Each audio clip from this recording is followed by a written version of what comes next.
Nigeria's annual inflation continues upward trend by climbing to 27.3% in October 2023, the highest since August 2005, up from 26.7% in the prior month. Prices of food, which is the most relevant in the CPI basket, picked up to 31.5% in October, the highest since August 2005, from 30.6%. The annual core inflation rate, which excludes farm produce, rose further to a record 22.7% in October, accelerating from September's reading of 22.1%. On a monthly basis, consumer prices rose by 1.7% in October, following a 2.1% surge in the prior month. In the meantime, the Minister of Finance, Wale Edun, says Nigeria is not in a good position to continue to rely on borrowings. The coordinating minister for the economy said this while appearing before the Senate Committee on Finance to defend details of the medium-term expenditure framework and the fiscal strategy paper. Edun admits that Nigeria's debt servicing has reached an all-time high of 98% of the country's revenue, and it will simply make a bad situation worse if the country continues to rely on borrowing. Clearly, in the environment that we have now, both internationally as well as nationally, we are in no position to rely on borrowing. We have an existing borrowing program, and as distinguished Senator Abiru has said, our attempt and our direction of travel is to reduce reliance on borrowing, reduce the quantum and the percentage of deficit financing in the 2024 budget. Government needs to not just maintain its activity, it needs to spend more. So government needs even more. If you look at government spending, if you look at the budget as a percentage of GDP, ours is one of the lowest, maybe around 10%. Even Ghana is at 25%. There are quite a lot of shortfalls that we are having as a result of issues of waivers. And we don't know who is issuing those waivers. Is it FIRS, is it NIPC, or the Federal Ministry of Finance? There is also a project that is ongoing. Look at the dailies today. They've captured it based on what the Customs said yesterday about the e-custom. The committee, like Committee on Finance, will want to know what kind of agreement Nigeria is going into. What is the value of that contract that is going? How much are we expecting that by the time they deploy, we'll be making? So that we don't go into signing agreements that have led Nigeria have signed so many agreements that have led us to so many judgments.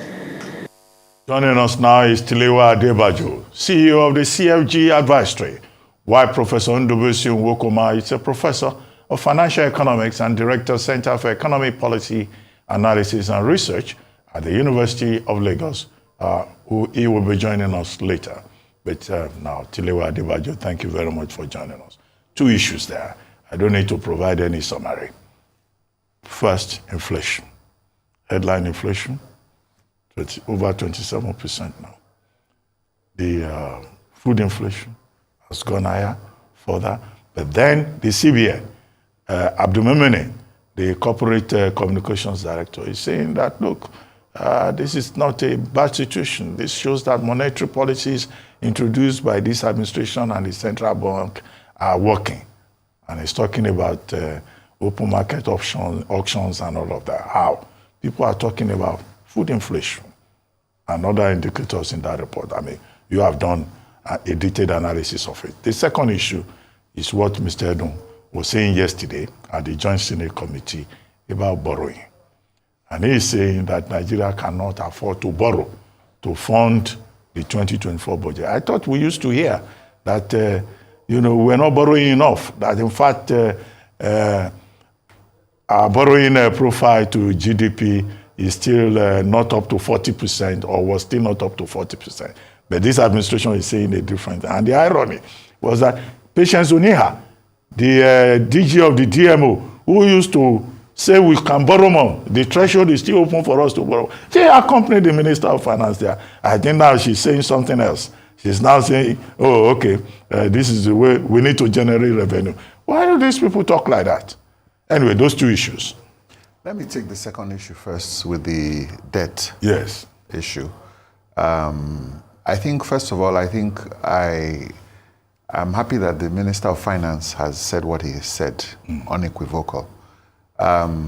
Yes, while you might say your spending compared to your GDP or budget levels are low, it's not a problem. All those things you're talking about, debt to GDP ratio, the Debt Management Office, unfortunately, has been compromised from the Ways and Means financing proposition. So I don't think the Patience Oniha is in a position to comment, because they had compromised and breached Section 38 of the CBN Act. So right now, I think what the Minister of Finance is doing is now putting the reality on the table to the senators, very clearly telling them that we cannot continue. Okay, America's debt to GDP ratio is 101%, but America spends 8% of its revenues on debt service. Our own debt to GDP ratio is maybe on the 50s, but we are spending 98%, as the minister has said, of our revenues on debt service. So clearly it's not sustainable. So let's understand how we misinterpret ratios. You know, we cannot continue to misinterpret ratios to suit ourselves. So I'm happy what the Minister of Finance has said, and I think it's cautionary, because what is even more glaring is that the medium-term economic framework, within the next 2 years, debt service is going to be more than recurrent expenditure and also capital expenditure. So therein lies the challenge, and I think that the Minister of Finance has told the legislators clearly what the reality is, and we now have to face that reality with the 2024 budget. So it's very important, because that is being projected. And of course, if you do not have the revenues, you can't continue to do deficit financing. So you need to be able to increase your revenue profile for you to be able to spend that. We have a 14 trillion deficit from the 2024 budget. No, 2023, this year's budget will come up with a 14 trillion deficit, and we're projecting a 9 trillion deficit for next year's budget. So we're going to carry over close to about 23 trillion worth of deficits that is going to be carried over next year. On your second point of inflation, inflation is very simply cause and effect. Okay, what is driving inflation to 30%, which are at historical highs? If you take a look at this graph, you can see how inflation has happened in Nigeria. And you can see in 2005, we had close to about 24, 25%. Now we're hitting 30%. So in the last 18 years, we've seen how inflation has gone and is currently now at a historical high. But you can see that sometimes we've managed our inflation, it goes up, we bring it down, it goes up, we bring it down. It's very simple. What is the impact of inflation? Food inflation is the impact. Food prices, the removal of the subsidy, and of course, 30 trillion of Ways and Means financing. So the effect of all these Ways and Means financing is being reflected in the inflation numbers. So it's not a surprise. So because, you know, it's cause and effect. But of course, we cannot continue to look at inflation in isolation. We have to take a look at the impact of inflation on interest rates, and we have to take a look at the impact of inflation on GDP growth. And that's the sort of modeling that we have done in terms of the research that we are presenting today. Okay, can we talk about the impact of inflation on GDP growth, you know, for a while in this country, and also talk through some of the modeling? Okay, if the producers can get the chart out that talks about inflation and GDP. There is an inverse relationship between inflation and GDP. In 2015, Nigeria's economy grew about 8.5%. At that point in time, inflation was between 9 and 11%. Currently, inflation is at 27% and our GDP growth is at 3%. So there's an inverse correlation between inflation and GDP growth. So if you want to grow your economy, you simply cannot afford inflation at 30%.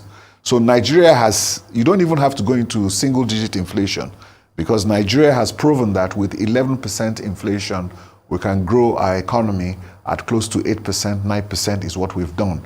And I think the correlation is there over a period of time. So there are certain things that we need to look at in terms of that relationship. So that has been proven from the research that we have just done.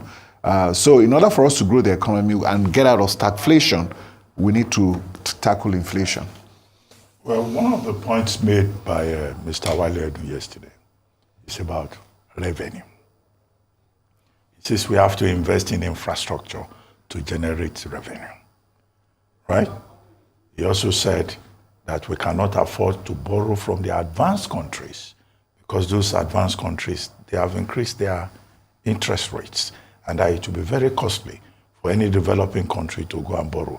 Is it not that we have other options? Can't we borrow? After all, we are going to Saudi Arabia.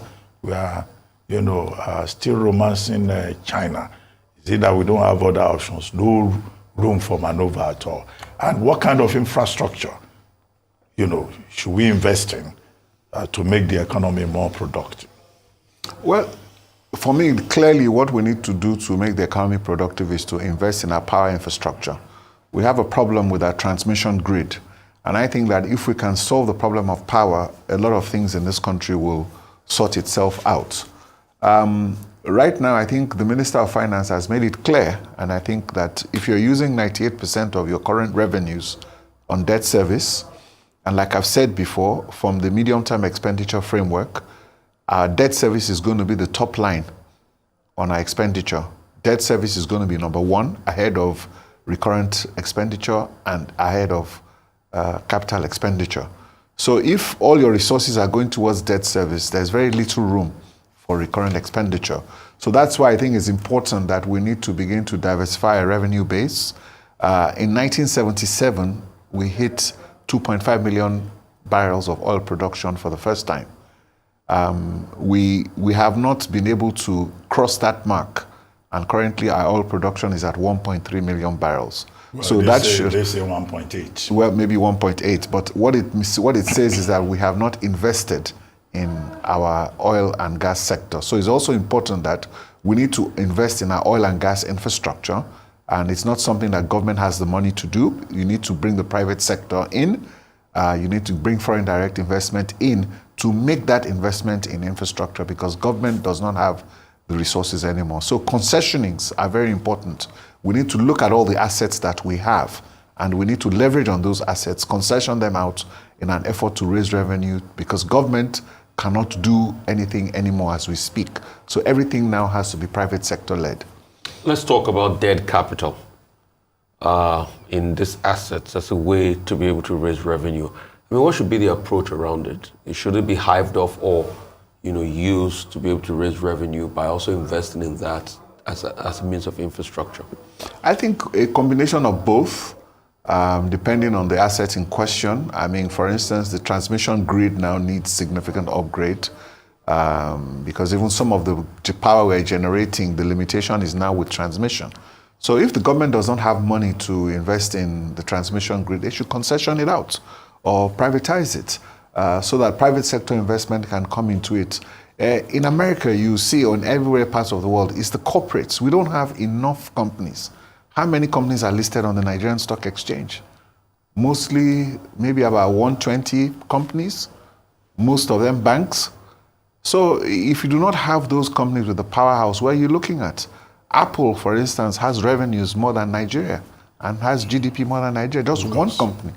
So why are we not building the private sector capacity in Nigeria? That's what we need to do. It's not, the government can't do it anymore. And government's contribution to GDP is less than 8%.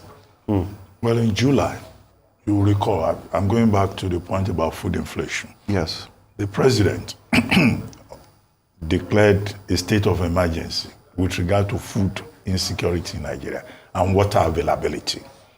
The government also went further and said the National Security Council would take charge with regard to food insecurity in Nigeria. But we have seen a situation months later where, as a result of the depreciation of the naira, as a result of the removal of fuel subsidy, there's been no improvement, significant improvement in terms of food security. How long does it take for this declaration of emergency in specific sectors to take effect? Are we facing a problem of political will here? Well, declarations don't solve problems. What you need to do is you need to address the problem. Farming is something that is a commercial enterprise. And one of the key problems we have in Nigeria is subsistence farming. And the problem with the farming is, apart from the fact that we now have the removal of the subsidy, which has increased transportation costs, before that, the major problem was the insecurity in the food baskets of the country. But having said that, the reason why Nigeria is still standing today is because we have, the basics are still there. If you go to a standard buka in Nigeria, nothing is imported. People eat pounded yam with palm oil, with egusi, and all those things. So the only thing that you might find that is imported in a buka, or at least the more advanced bukas, is maybe the ones that serve rice or spaghetti. But in any other local bukas you go, you find out that everything is 100% Do you local. go to these bukas? Yes, I do. You do? Yeah, I have a favorite one down the road called Yeba. Okay, at 100. Yes, just in the bush area. Yeah. Oh, Igoshere. Bentley Street, yeah. Yes. So, Okay, because the way amongst others, yes. you are talking about buka. Yeah. I thought you were going to add pomo and bokoto. Everything there. So that is how you actually understand what food inflation is. Because there are different types of bukas. So if you understand what that basket of goods are and how much it's costing to eat in those sort of places, then you understand how it is, because that is where the everyday people eat in Nigeria. So when you get there, you get an understanding of, when you talk about inflation and inflation baskets, this is the reality. I ask my staff, how much do you pay for transport to come to work? How much do you eat for lunch? So these are the ways I look at my inflation, because the same basket of goods is there. You go out there and you get a feel for what's going on. Okay, so I think we've had a clarification. It's 1.3 million barrels. Yes. That's our production. We can't, from a very authoritative source, we can't count condensates, because I think there's... Well, but that's the figure they give. Yes. They quote 1.7, they quote 1.8. No, this from an industry Only expert. last week. Yes. The same Ribadu still quoted 1.8. So Ribadu So, is wrong. well, The anyway, person I'm quoting is an industry expert. Well, it doesn't matter. So it's What, 1.3 the million most important barrels. thing is the fact that we're No, not meeting our...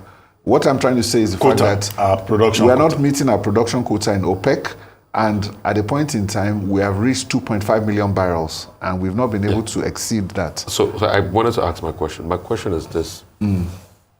Recently, part of the investment drive to go to Saudi Arabia is to be able to look for people that will invest in our oil sector, which we think if we do it effectively well at, can give us some more revenues.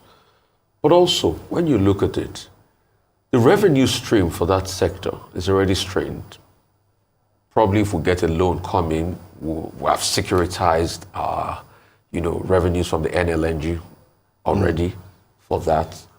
But the oil sector, what we have also spent over the years, have not seen the result on the refineries. And recently we're hearing that, Saudi Aramco is showing interest, in our oil sector. As we speak, the refineries on ground. The question is, why can't we get value for money spent hitherto?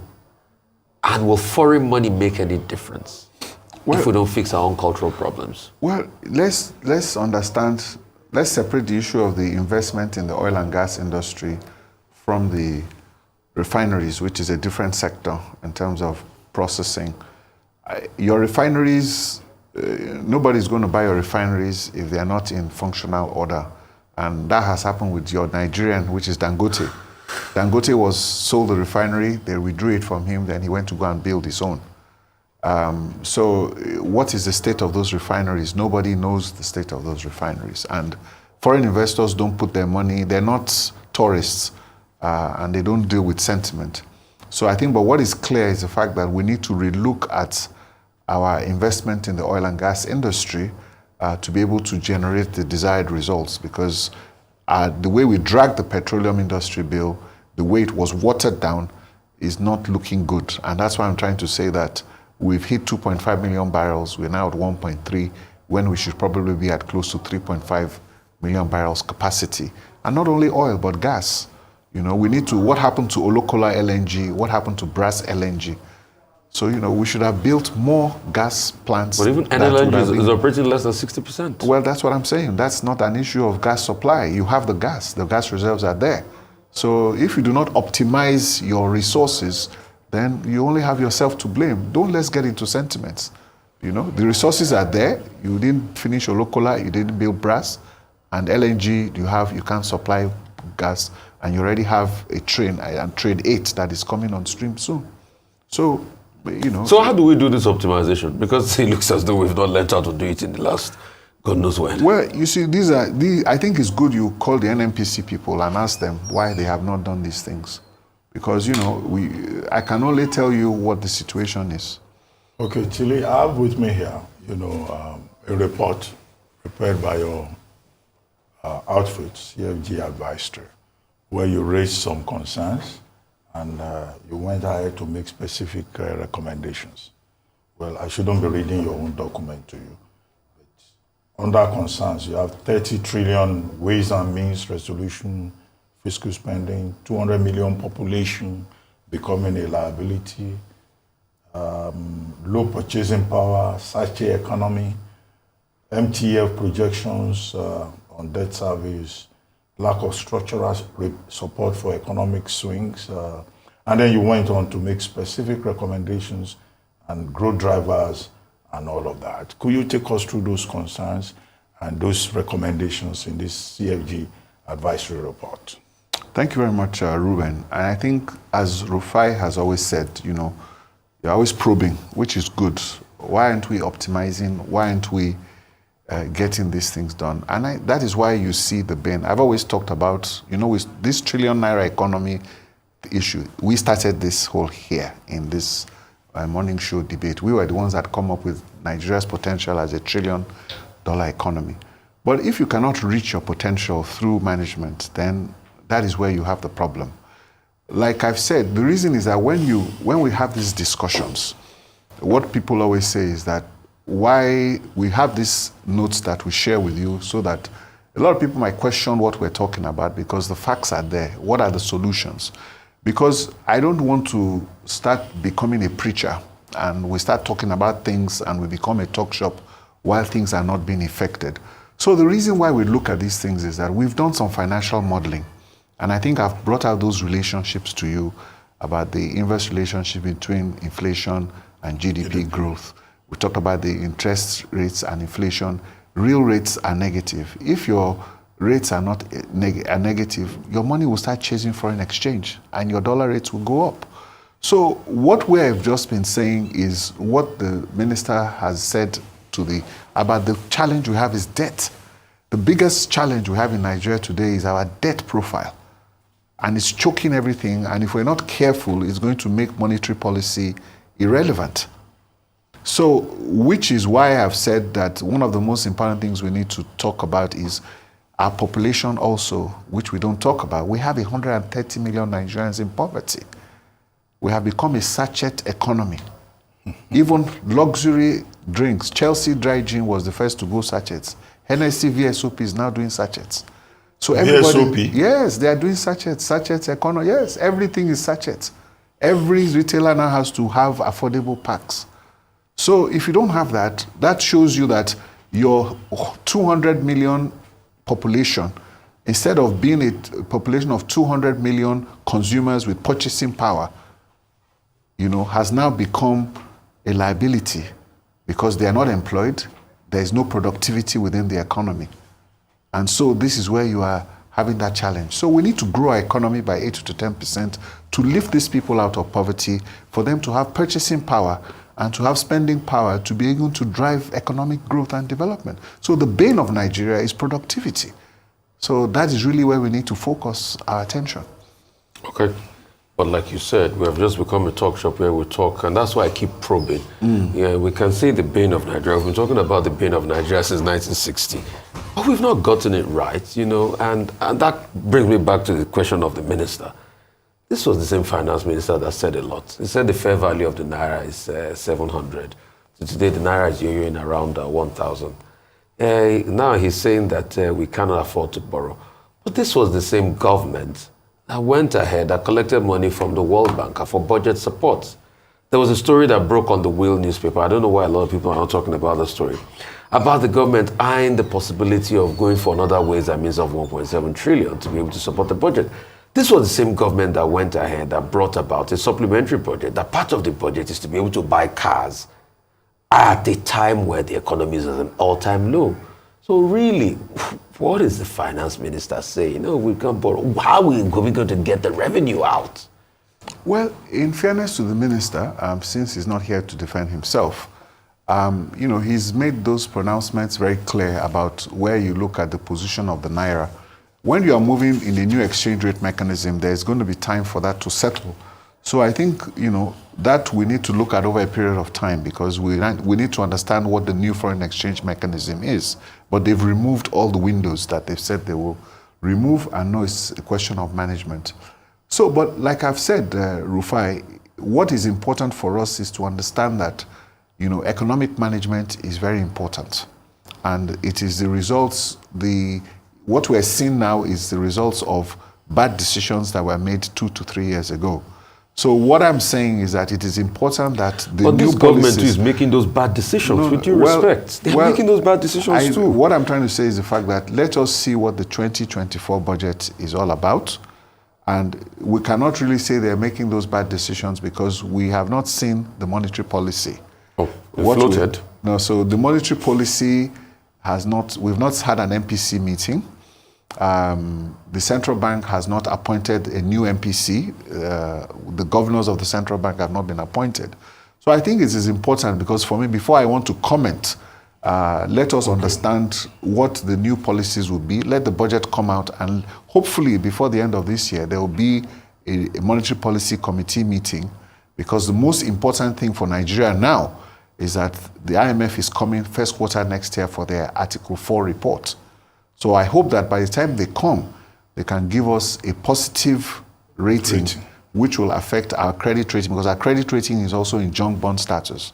So we need to be able to restore those sort of confidence. And this new budget that they're coming out with the new MPC policies coming out, let us wait for those policies to come out, and then before we begin to make a judgment on the direction of the economy. There was a point made by the Minister of Finance, which I had to write down, where he says the country must make necessary sacrifices.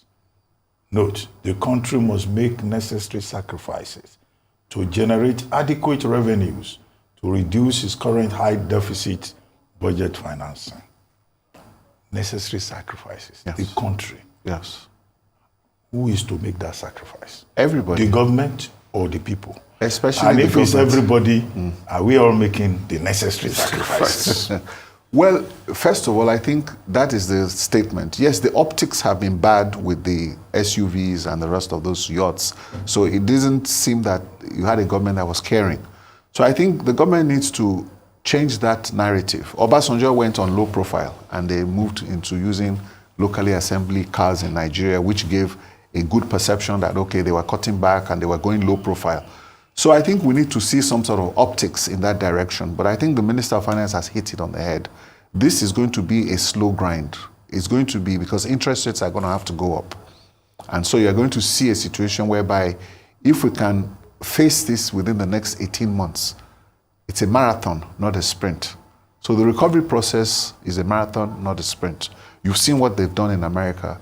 Within a year of hard, determined policy, they were able to cut the inflation by 50%. And you see because Biden knows that he's going into an election cycle next year, and if he continues with those policies, he'll be able to keep inflation under control. So it's a marathon in Nigeria, not a sprint, and we need to make sacrifices. Everybody, government especially leading, and also all the other Nigerians too, we also have to make sacrifice.